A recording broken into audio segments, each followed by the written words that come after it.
I didn't see the point in having a life. I really didn't. And I'll never forget the day. I just wanted it all to end. And so I was left with these choices to literally either jump off a cliff or change. Build social value into your commercial offer. It's no longer a side dish. It's all about winning. It's you're gonna win more contracts. You're gonna win tenders because of it. So you build that social value into your commercial offer. Belonging, really, really important one. You've got belonging, you'll get better retention, you'll get better productivity. It really is as simple as that.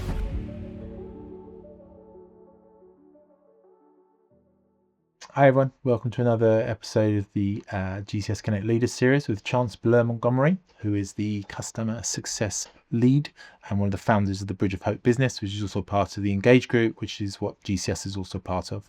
Bridge of Hope provide a path for people who are socially impacted into the world of work, which is where the hope comes in.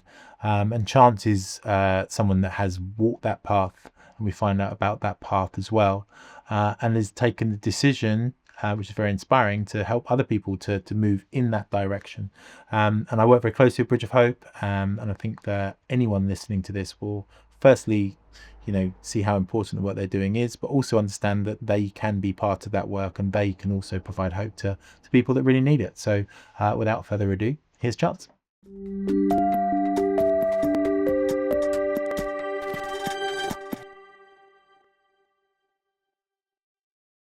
Chance, hello, how are you? I'm really well, thank you. Hey David, how's it going? It's really well. Yes, it's really good. I'm excited about this one. We are colleagues, aren't we? So we do work together. We are indeed. We work in the same Coleman Street Engage office. So we have crossed paths many times, and we've arranged some really successful kind of events together with Bridge of Hope. So I think I've been on at you for a while to come onto the podcast, Chance. It's been a long time in the making. Thank you for finding the time for me. I know you're a busy man, so that's good. So we have Chance, who said Chance is the client support kind of lead and one of the kind of the founding leaders of Bridge of Hope, which is an Engage company, and we're part of the same group. I'm going to let Chance talk quite a lot about what Bridge of Hope does. And I think that will be kind of a good place to start, because it really allows us to kind of understand your story and your journey as a leader. So Chance, can you just, before we start properly, just help people to understand what Bridge of Hope is as a business and what you guys focus on? Yeah, absolutely. Well, first of all, it's probably important to start with my personal journey, my background. Sure. And why this means so much to me, why I'm so passionate, why we are passionate at Bridge of Hope about changing lives. And it was all because I was able to change my own, so my story is quite, it's a tough one. It's a story of grit, resilience. I was unfortunately born into a family with my dad.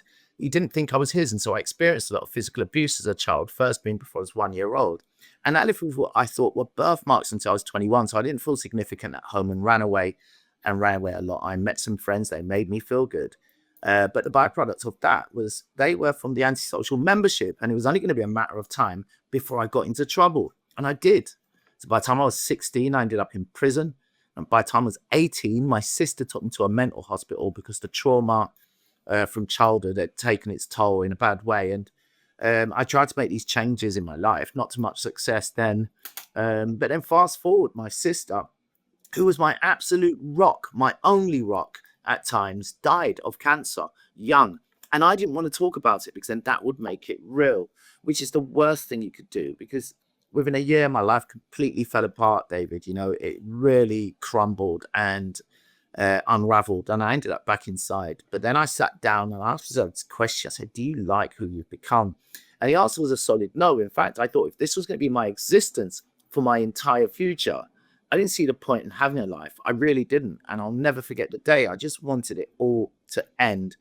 And so I was left with these choices to literally either jump off a cliff or change. And so I threw everything in the kitchen sink, everything I had at change, and spent 3 years and 10 months in therapy almost every day, determined to unlock some pain and deal with those childhood traumas, while spending 5 years studying with the Open University, again, determined to give myself an education my childhood didn't afford unto me, and done swathes of personal development programs. And then this brilliant day came upon me, a beautiful day where I was just, with all that work, I was just filled with ebullience. I was almost elated, and the warm tears of joy came flooding down my face uncontrollably. And it was because for the first time in my entire life, I felt freedom. No more emotional discombobulation, no more anger. I was filled with forgiveness for everything and topped to the brim with self-respect. And I sat there and I realized on that day that my childhood experiences were no longer going to define my future, and that I'd finally become the person I was always meant to be. And so that was the day I decided whatever work I'm doing, it must be about changing lives. And all roads led to me meeting my partner in hope, James Fallows. And he kept saying, come over to Bridge of Hope. And I didn't at first. I was setting up all these community groups, doing all sorts of things. How did you to meet try. him, Chance? How did you meet? So I met James originally through a charity that I became an ambassador for. Okay. They had supported me, and he came in, and this was while I was away many years ago. I met James, and he left me with a business card. And then he saw me again at this other place for another charity organization I was an ambassador for. And he's like, this guy again. Long story short, we became friends, and we maintained a friendship for quite some time. And he said, come over to Bridge of Hope. I finally went across, and I was like, oh my God, this is exactly what I'm looking for. This was like an invitation to heaven for me, because I was successfully transforming the lives of young men who'd come into contact with the criminal justice system. I have the blueprint for that change. All my boys are doing well, who I mentor with this process.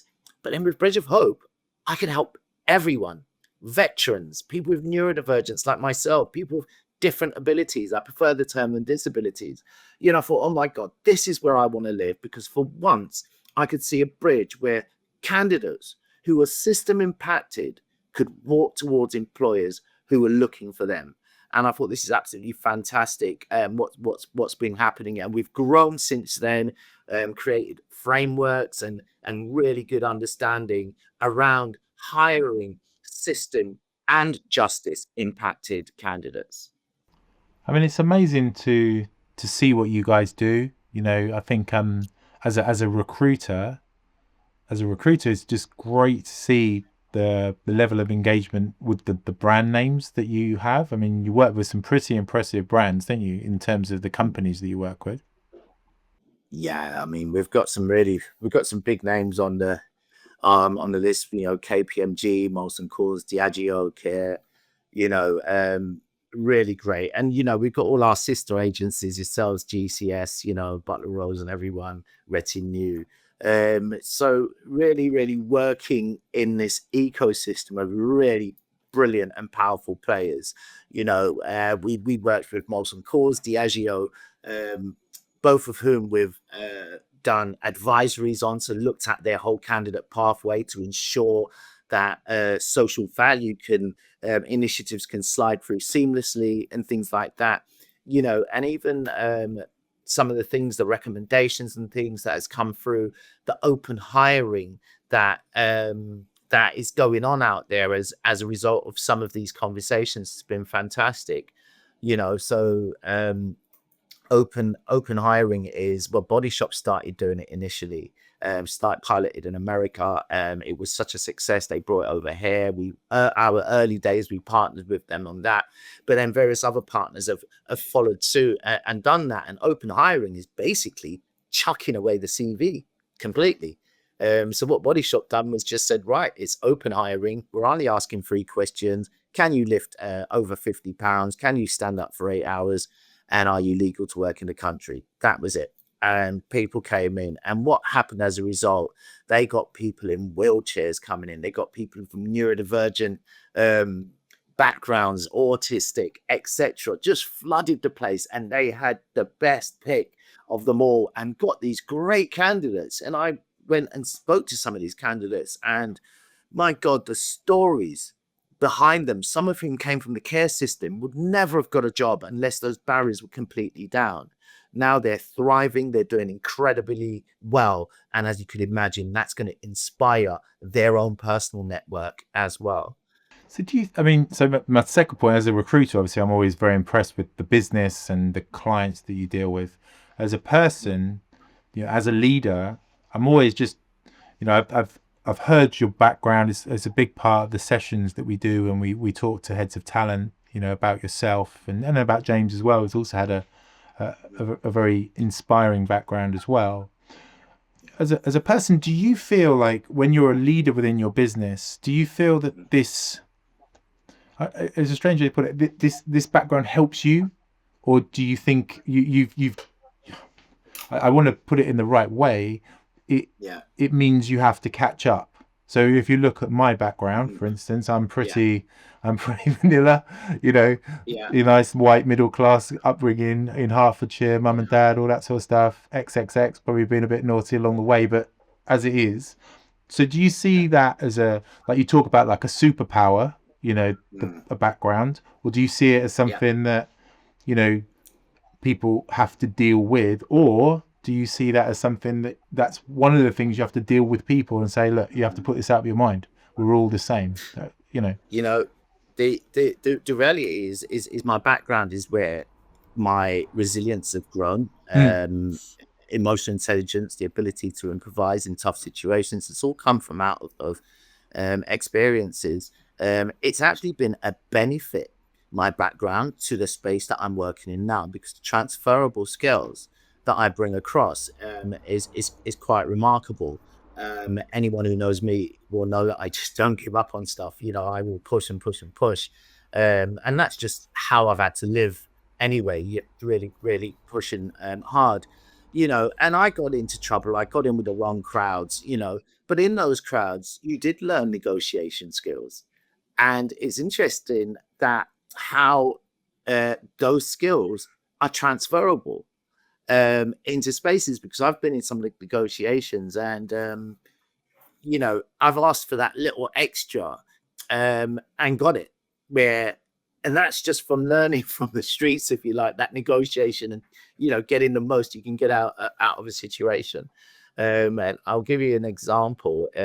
We had a meeting. I won't say the name of the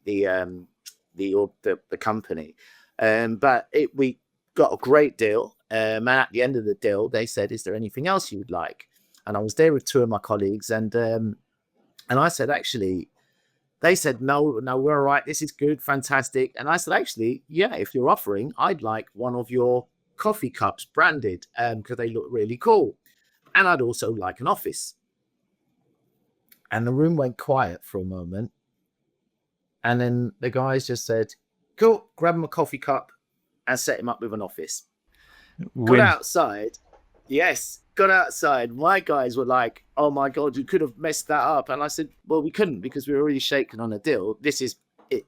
He's asked the question, and they were like, "Oh, this is a whore." And I'm like, "This is normal to me from where I come from, to negotiate and to, get what you can."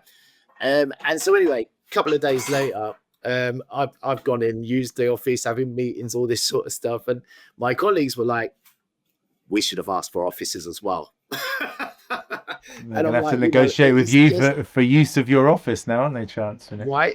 My key advice in negotiations is that you will only get out of life what you're brave enough to ask for.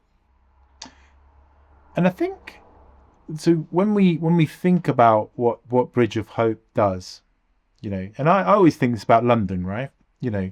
When you look, there's real deprivation in London, but there's also huge amounts of opportunity in London. And this kind of occurs to me, and we've worked, Hackney Wick FC, I think as we spoke about yourself before.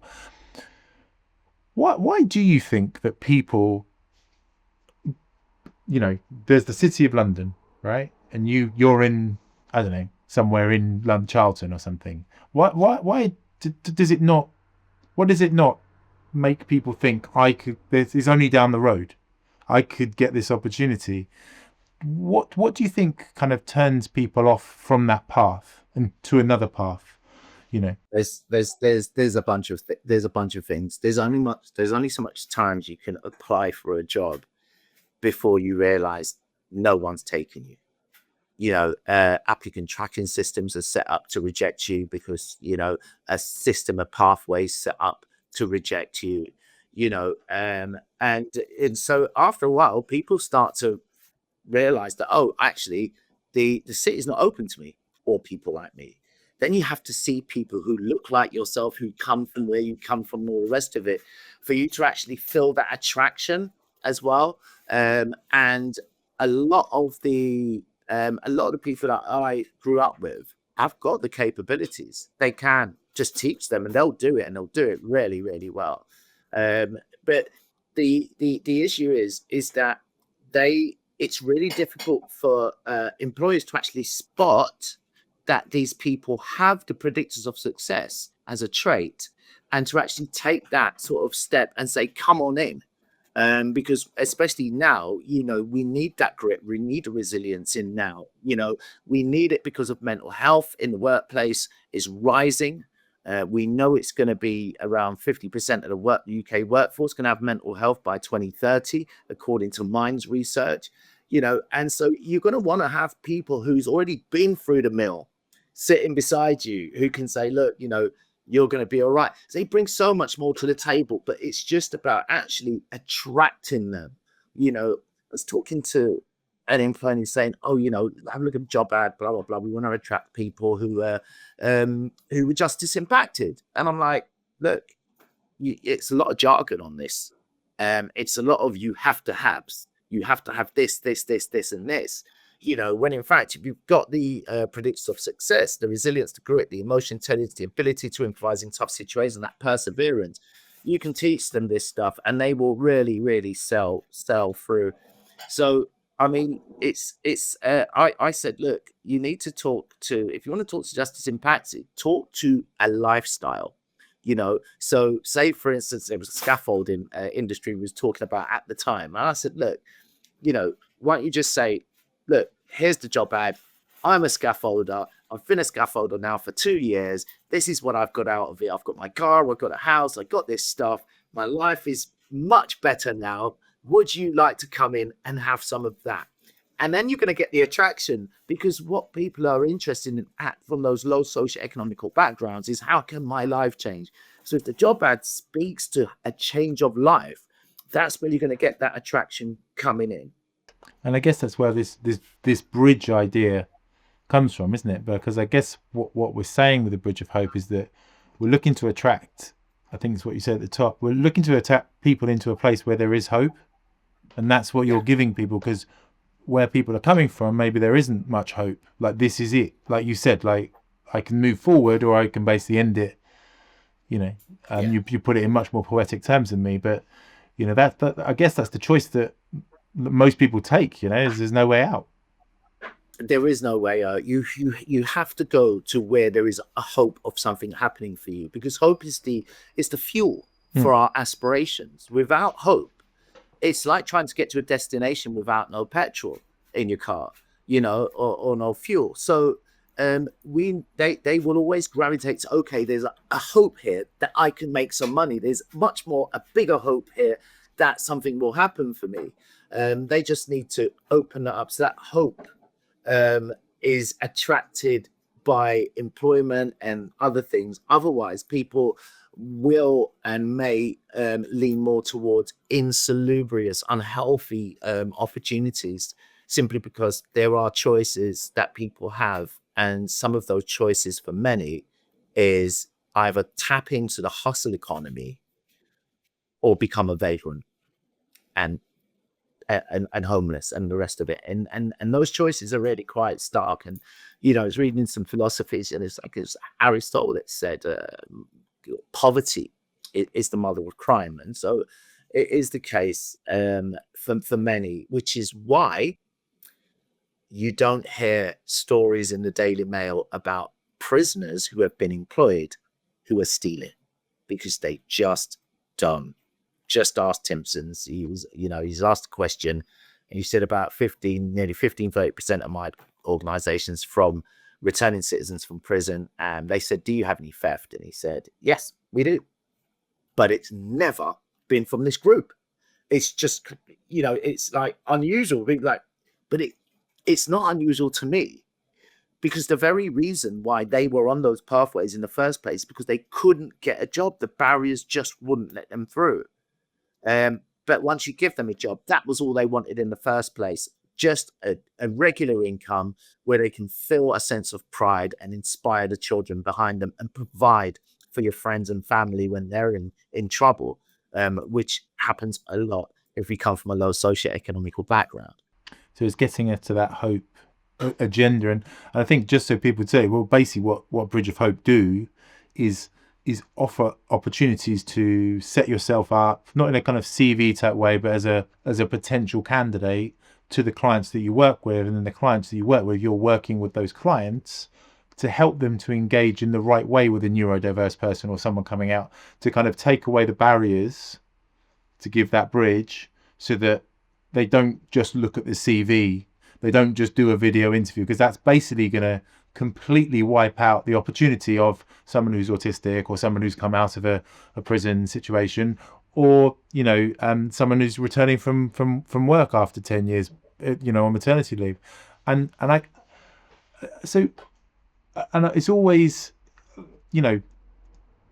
I think for me, like seeing Bridge of Hope growing, I always think that the growth that you've been on, I think, is where you've moved potentially from it being something that people felt they should do, it's a box ticking, right, which is not what we want, right, to actually, no, this is a really good idea and means I can get some really good people. I think that's the journey you've been on, right? You've tried to pivot your sell, haven't you? Yeah, absolutely. Well, we had to pivot. I mean, you've got when you hear the leader of the free world saying, there's a couple of plane crashes and it's because of diversity, we're in trouble. And so there's lots of sort of pushbacks on diverse hiring and things like this. And so we actually thought, what, we do need to pivot. But where we pivoted to brought us to a place where inclusion became 100%, as opposed to anyone being left out at all. And I'll tell you why. We shifted the focus from the candidate onto the characteristics of system impacted candidates. And those characteristics I've mentioned earlier is resilience, grit, emotional intelligence, the ability to improvise in tough situations, and perseverance. And this is backed by over decades of research from Angela Duckworth, Bettina Love, and various others, who've really looked into people from these groups. Now, if you look at it through the 10,000 hours rule, 10,000 hours of practice to become an expert, you would have done your 10,000 hours by the time you were 3, navigating life with ADHD and the likes. You've built up this resilience and grit over the years. And so we decided to put the focus there. And now it doesn't matter if you're black, white, male, female, gay, straight, or anything in between. You've either got grit or you haven't, which is why we created the Mindset Makeover workshop for hiring managers, just to shift that mindset, because it's through no fault of their own. But they've been doing the same thing they've done for 5, 10, 15 years. They've got no tools to do anything different. So you've got all these social value initiatives. Get these people through. The social value is going to go through the roof. We're going to win more bids, tenders, etc. But the hiring manager is doing exactly the same thing. So this mindset shift workshop has been really important, because it really does speak about those characteristics, how to interview for those characteristics, and they end up with a toolkit at the end of it, so they can actually really go out and take this on immediately after this workshop. We take data throughout this whole workshop right to the end, and we're able to show a mindset shift, and so on average we've had 87% saying 98% saying they had a strong mindset shift, with 74% saying they had a very strong mindset shift. So that was really good. We had 2 100% mindset shifts. We performed it at the RL 100, scored a 4.29 out of 5, which was great. That means one person didn't score a full 5. We're still looking for them. And Tap. and we performed at Retfest to a massive audience. And so it's a really powerful tool which really gets hiring managers to see the characteristics of system impacted people, which is absolutely fantastic. So it doesn't matter for me. There was a time when I didn't want anyone to know I was dyslexic, so I just didn't want anyone to know. So what would I do if the jobs were driven by a want for neurodivergence? I'd have to tick the box, and then so with this, I don't have to do that. I can just demonstrate that I have these qualities based upon my system impactedness, if you like. I think I've just made a new word. System impactedness, yeah. But yeah, it sounds like bounce back ability, Chance. You've heard that bounce word? back ability. Yeah, I love it. But yeah. So it's really good stuff, and it's important to shift that mindset, just so that it's shifted away from looking at that sort of polished CV and more looking at the potential. That's many of our candidates that we support. That's the potential they have.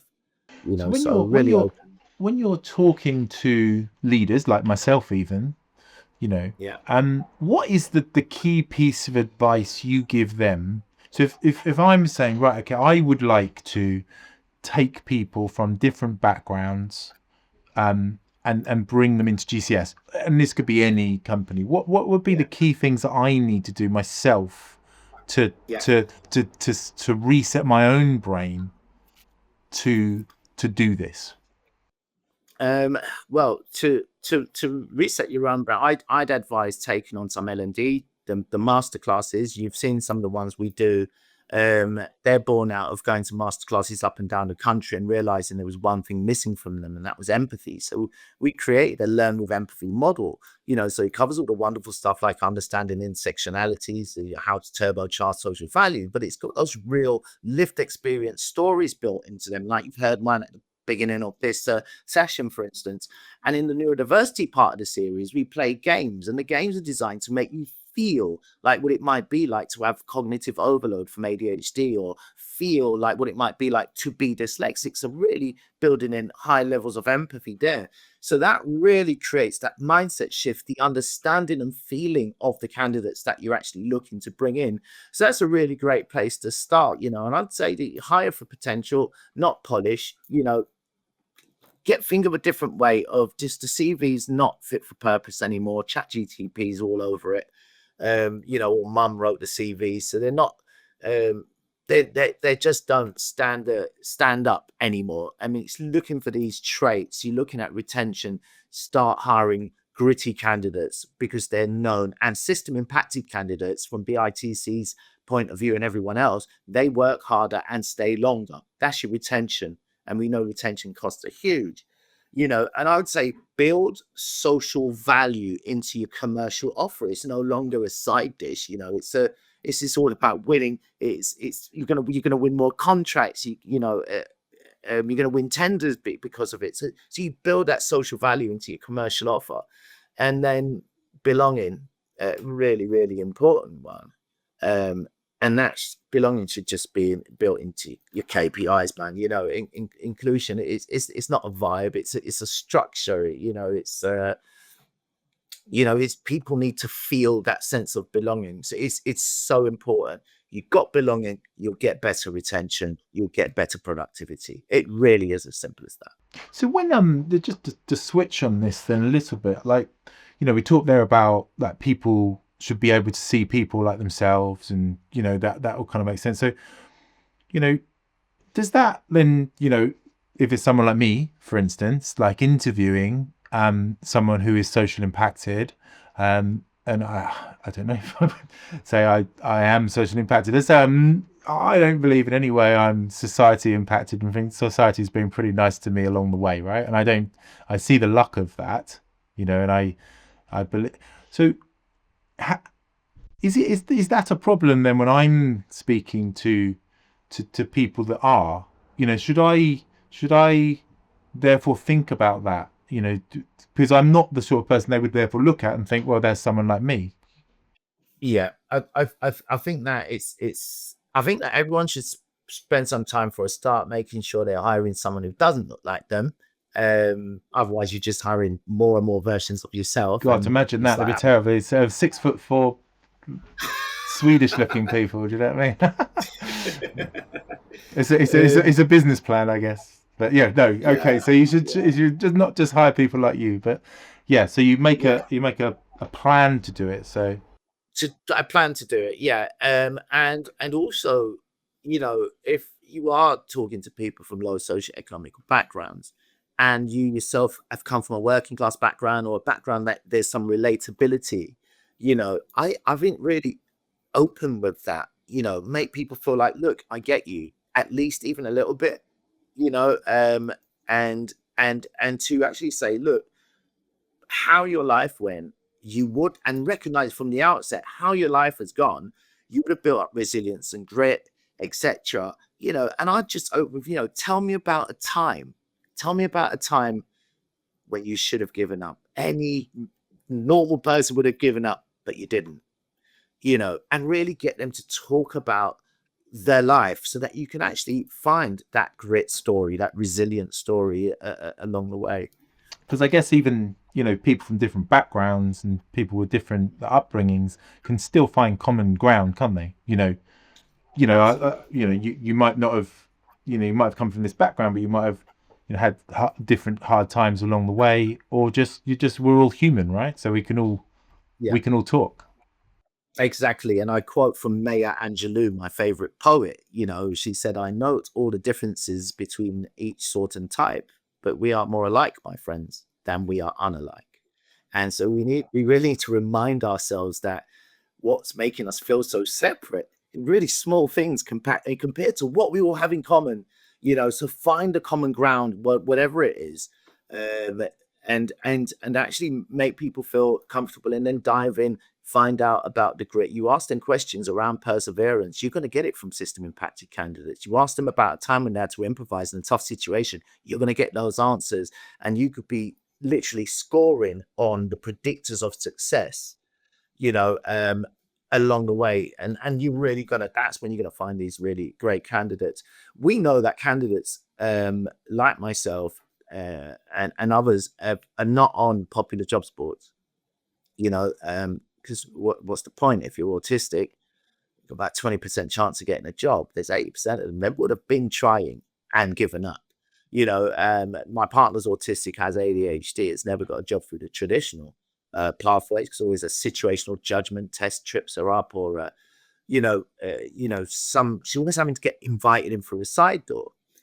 Yet she was a lecturer at a university, a work on speech and language is taught around the world. How do people like this struggle? I was like, what did you do if you don't go on to your Monster, your Total, etc.? I said, she said I set up the Autistic Girls Network. It's like, okay, so she set up a group. So we started to find them there. We looked in groups and we found them. We found them in forums, and we even found them on Spotify, listening to podcasts about how rubbish it is trying to get a job with autism, or as a returning citizen from prison, or whatever the talent pool is. And then we're able to put an advert right in front of their faces on their socials, where they haven't given up, saying something to the tune of, we know it's tough, but for once you're neurodivergent or your situation is going to go in your favor, here's an employer looking for you. And I remember we trialed this system out when the Royal Mail wanted 200 women returners. They wanted them really quickly. And we used this system, and we got them women returners in abundance. But that really got us pumped, really got us going. And so really tucked into this, getting to understand the data points and tags connected to each system impacted group. We live in those shoes, so it wasn't too difficult for us to get this set together.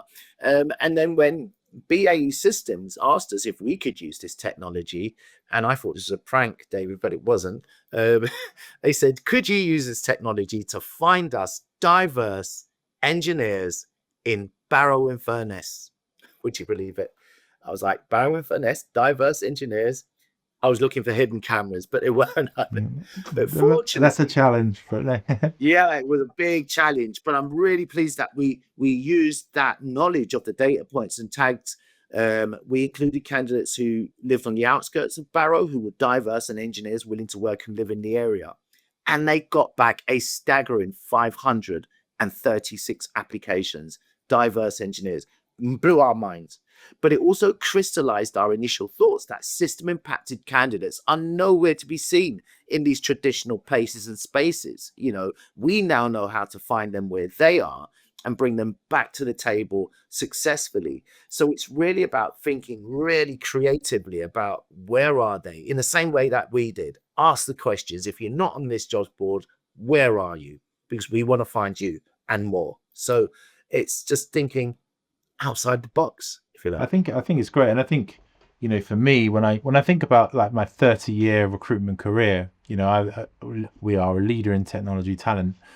I know that we don't really think outside the box very much. We would be like the job board, right? We get Python data engineer with machine learning skills, right? I need to find these people, tick this box.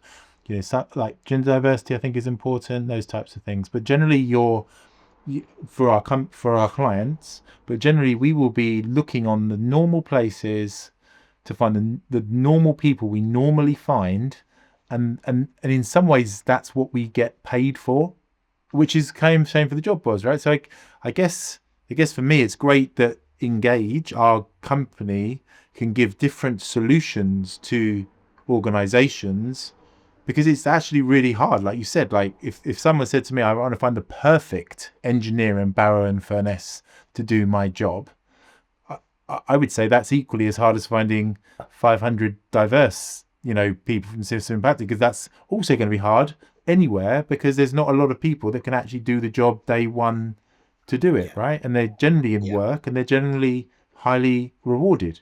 So you're paying me a large amount of money, let's say £15,000, £20,000 to find that needle in the haystack, when you don't necessarily have to go and find the needle in the haystack, do you? There are other options. I don't think standard recruiters give that to people very much, do they?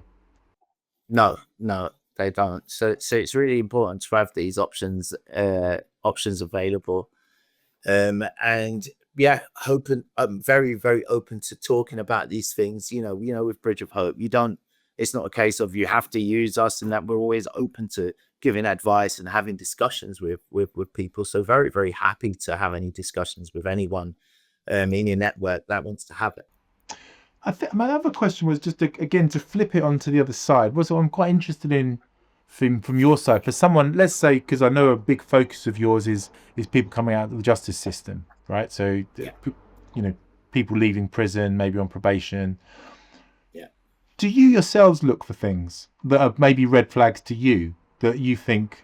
So do you have the mentality that everybody, you treat everyone equally, or are there things that you yourselves kind of go through to know that the people are on the journey, they want to kind of cross the bridge, or is there a persuasion element for you, or do you want people to kind of come to you? Is that important as well? Because I guess your product has to be on board, doesn't it? Yeah. So how we get our products, particularly candidates from justice impacted candidates, they come in through the charities that we work with. We work with some incredible charities, No Going Back, Key for Life, Pecan, all give incredible hand-holding, wraparound support to candidates. So as an example, Key for Life, they'll take the young men and they will do equine therapy. They will have sort of like an NLP sort of style training, which will really help to shift the mindset, build emotional intelligence and stuff. But it's the equine therapy, which is really quite remarkable, because that really taps into that emotional intelligence along the way. And it's like you see watching Boys in the Hood on horses. It's really quite cool to see. And these guys, they go through this program, and what you see come out the other end is nothing short of remarkable. You meet these men before they go through this program, and you're like, who is this guy that's come out the other end? They come out suited, booted, shirt, tie, interview skills, the whole lot. So they're incredible, and they get that support. So when they go into the job, they pledge to handhold whilst that candidate is in that role. But we've created our very own coaching system called From Grit to Great. So whilst that candidate's in that role, they have a coach. And that coach is not just for the candidate, but it's also for their line manager. So they can coach the line manager on how to manage and deal with people like this. Also coach the employee on corporate etiquette, emotional intelligence, all that great stuff. So that has answered a question that a lot of people have come pushback that a lot of people have come back with, which is we really want to hire these people. We really do. But internally, we don't know what to do to say to them. How do we, and so this is where we'll say you don't have to say anything to them apart from in a conversation, regular conversation, because you'll have a coach that you can liaise between who will touch in once a week, then fortnightly, then monthly, until the employee and employer are on the right path. They're all good. So it takes the pressure from any employer to say, oh, we don't know what to do, because they're going to have a coach, and that coach will he will coach batches of 5, 10 or 20 candidates. And if it's from the criminal justice system, five candidates is over $250,000 in social value. 10 is $500,000 in social value. So just hiring a batch of 10, you're looking for $500,000 in social value in a hit. This is the way to do it. Get the coaches, they get that guidance all the way through. And we've been talking about this now very recently, a new sort of frameworks that we've created. It's an end-to-end solution for hiring justice impacted candidates. It takes out all of the worries, and it was built based upon all the worries from thousands of conversations. I was like, okay, these are the worries. Here's a worry here. We've answered all of that the way through. So it's fantastic. We're really looking forward to push forward on this now, particularly as the Procurement Act is suggesting, everyone's got to have that 10% as a minimum in social value. By doing this, you smash the doors off, basically. And so really what you're looking for is clients that are engaged and want to do it for the right reasons. But also, I guess, if someone's gone to the charity, they've gone through the training, then you've got the commitment on the other side. They want it. So I guess there because they want it. Yeah, I guess going back to your origin story, as it were, it's sad to think, isn't it? There are people that don't take that choice. If those opportunities, I guess it's, I guess then you talk about society and the impacts of society. We are losing these people. I mean, I don't know what, maybe you do, the stats of people in prison who actually move on and get jobs. I mean, you said the Telegraph don't. What are the stats? If you go to prison, what are the stats of people then that go on and have a kind of working job afterwards? Is it quite high? Is it low? Is it? It's really quite low after this is why people end up going back in, because after a year they're still looking for a job. After 18 months they're going to go back inside because they're not going to have a job. They don't have any money. Homelessness is going to be facing them, hunger, all sorts of stuff, and they'll end up join those wrong crowds. The other thing that we need to take into consideration is recruitment on the streets. The recruitment that takes place on the streets is incredible, which is why we have county lines. They tap into the things that people want, and this is what job ads should learn from, to be honest. They'll give them a pair of trainers, they'll give them a feeling that they're not getting from home and stuff. There's a lot of these young men coming from one-parent families and the likes, and so they're being recruited. But what our issue is from that day, antisocial membership with great recruiters, but we're not going back to get our soldiers. We're not saying, listen, we need to get these young men back into the pro-social network, and get them back once they've gone over there. It's almost as if we've given up on them.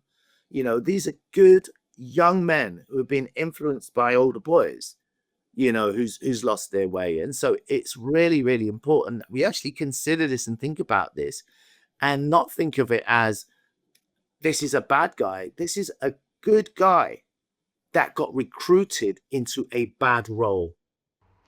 And they've given them their own bridge of hope, right? This, like you said, Exactly. this is a hope. This is a way forward. And you could be like me, and I've got this nice car, and I could have this thing, But I guess you know better than anyone that isn't really a path to hope, is it?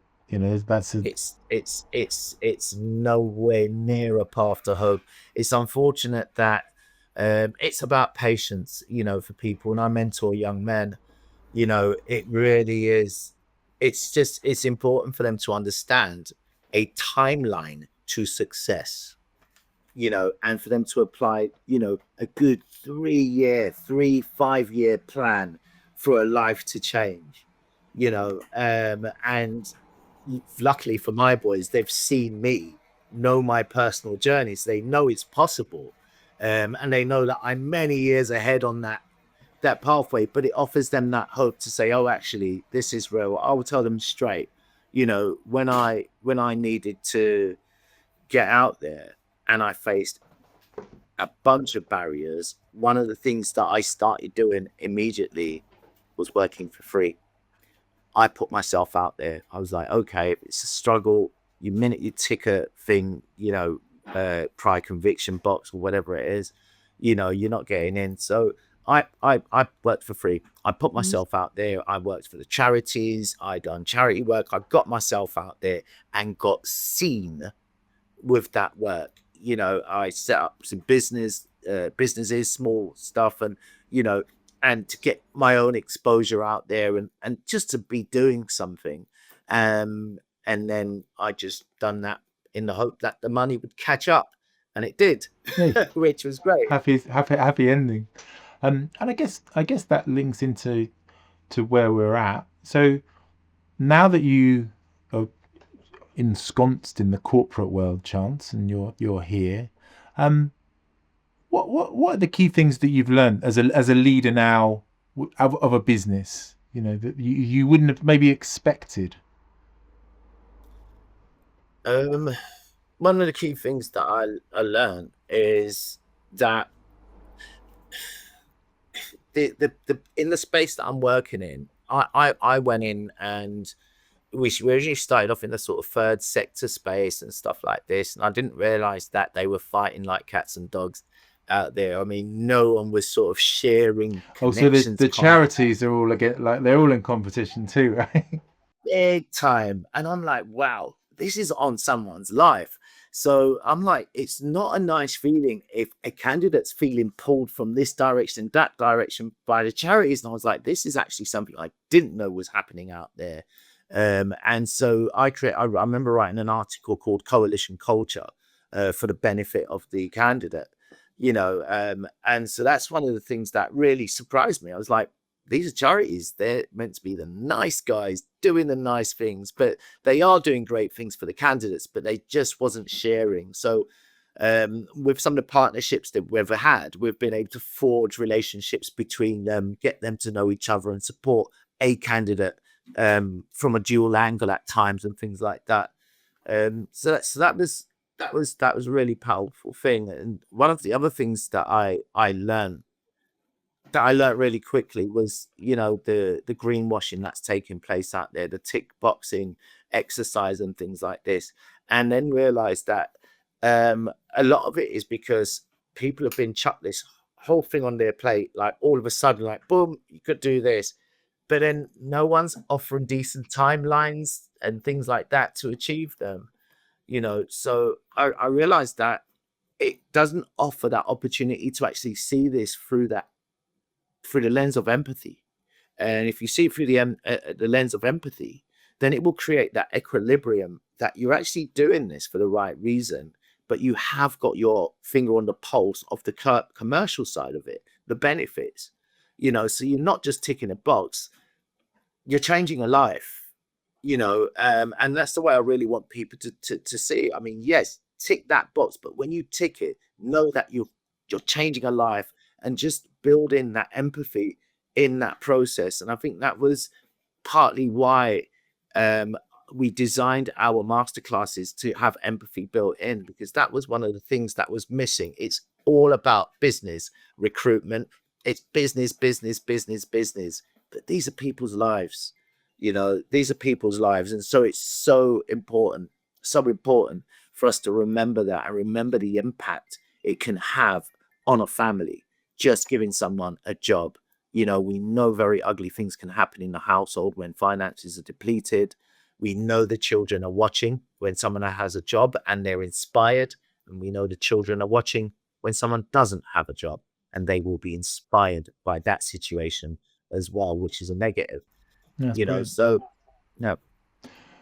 And I guess what you take from that as well is that nobody's actually got the answers. So maybe, like they said, like system impacted people look at people within jobs and doing their work, and they think they're all sorted. They've got all the answers. But I guess you come in and you realize that no one's actually sorted and no one's got the answers.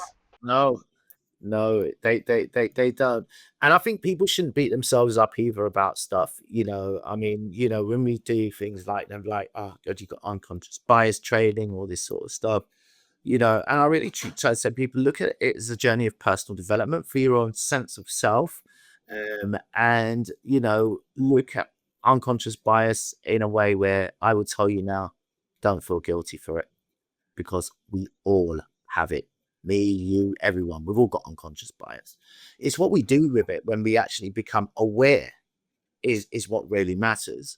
And so that's one of the really important things to understand, that these biases do take place. Don't feel guilty for having it. I don't want no one to feel like, unconscious bias training. We do it, but we do it in a way where you leave the room not feeling like I hate myself, basically, which is what some of it does to people. You think, oh God, I'm the worst person in the world, and we don't want that. So it's about actually, having that delivery in a way where it doesn't leave you feeling like crap, and having learning processes that actually make you feel as though you're on a journey of personal development, not a case of you're not doing this right, so we're going to chuck another course at you, sort of thing. Really just make that sort of difference, make that difference in that recruitment space. Well, I think that's really inspiring. I think it's my last question, Chance. What's next then for Bridge of Hope and for Chance? What's coming up in the next 12 months? I can tell you what's coming up in the next 12 months. We are going to dive heavily into hiring from the criminal justice system.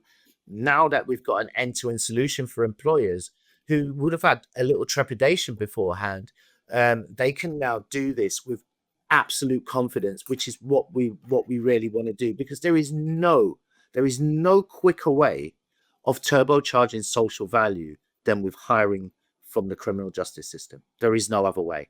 It's 56,000 and more for one hire in social value, which is why I'm saying, we're packaging up group from 3, 5s, 10s, and up.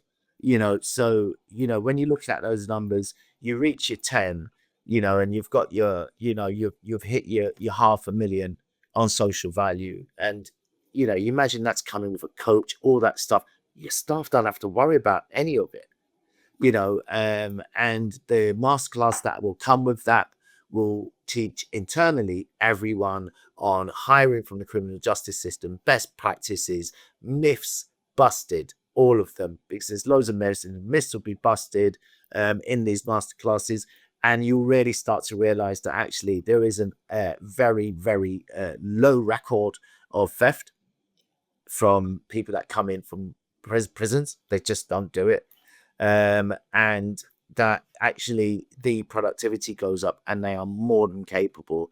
But most importantly, it's about knowing that you're actually getting a rock star candidate with the resilience and grit that it takes, which is why they do well in the roles. But also you'll be affecting those behind them, and if you want to recruit back from out of that antisocial membership and prevent those young men from opting for the county lines routes and things like that, all you want to do is have someone in that community from that background doing well in a corporate space or in a decent job, and then turning up with the car and the nice things that a job will give you, and those young people saying, well, what's he doing? And that's some of the things that could happen. Can I tell you a little small thing just Sure, on go the for end it. of this? It's about my son, and it's one of the things that I talk about. My son, you've heard my story, right? Whether I was good or bad, my son always said, Dad, I love you, throughout my life. Lovely to hear it. Always lovely to hear that. Any parents loves it when the kids say, I love you, Dad or Mum. But one day he came up to me with all the changes that I made in my life. And he said, Dad, I love who you are. And that moved me. That moved me almost to tears. It made me start to think about all the other families from disadvantaged backgrounds. I thought, of course, the children love them, but do they love who they are? Because it's when they love who they are, that's when inspiration strikes in the household and ricochets out as a positive light in our communities. You know, my son said, I want to do what you do. I want to help people. You know, and he landed himself a role as a teacher's assistant. Then he moved on from that to do these projects helping kids. And so it does have a massive effect. And I can tell you, there was a time when we had to move him from one school to another because of the company that was around and so forth. And then I realized part of it was some of the stuff that I'd grown up into that was influencing. So now he's heavily influenced by my pathway. So when you are hiring from this group, believe me, you're doing more than making a hire. You're Goes changing down a goes down the life and a generations as dynamic. well. Yeah. Absolutely. Well, Chance, it's been an absolutely I knew it would be, which is why I was very keen to get you on board. They're very inspiring and informative isn't the right word, but educational. I think that every single business leader should listen to this and think to themselves, am I going about my hiring? Am I going about my business growing in the right way? And are there other options? And we will obviously put all the links up and all the opportunities up in the posts and that sort of thing. So if you want to reach out to Chance or to myself and I can put you in touch with Chance, then we'll be doing that. And I think you'll be doing a good thing for your business, but also a good thing for society. So thank you very much, Chance, and have a good day and good luck. Yes, you too. Thank you so much for having me. And if any of your folk want a free talk, you know, like a keynote or something like that, I'm happy to do that through you, David, and through your recommendation. Brilliant. Thank you very much, Chance.